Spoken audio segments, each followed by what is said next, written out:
Macmillan Audio presents Collared by David Rosenfelt. Read for you by Grover Gardner.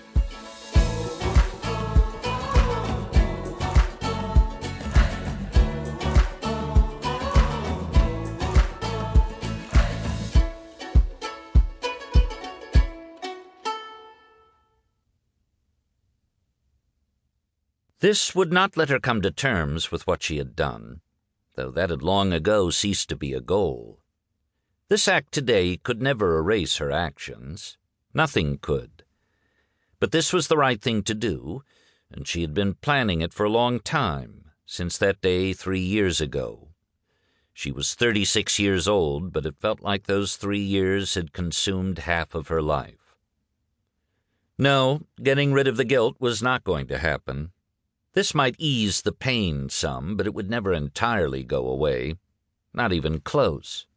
So the best she could hope for was not to feel good, but rather less bad. She had known she would do it for a long time, far too long, but even in her self-loathing she was self-protective. So she waited until she was sure she was safe and that they could never find her. She had tried once, and it had been a disaster and only made things worse. Much worse. A man had died. She couldn't be sure it was as a result of what she did, but she believed that it was. She knew even then that there would be a time she would try again, and that time had come. She had her reasons for what she did back then, but looking back they seemed so insufficient. They convinced her it was the right thing, and they gave her all that money. She needed that money, and somehow they knew it. She pulled up to the building and waited to make sure the people weren't there. She knew they wouldn't be.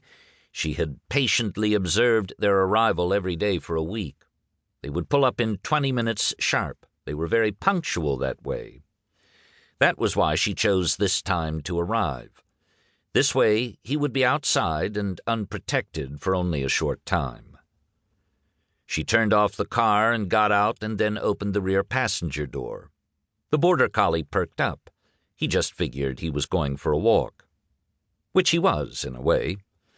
But that walk was only about 20 feet to the front of the building. Once there, she had to work quickly. With gloved hands, she tied his leash to the door handle and taped the envelope with the note to the door. She gave the dog a small pat on the head and turned to go back to the car. It was then that she realized she was crying.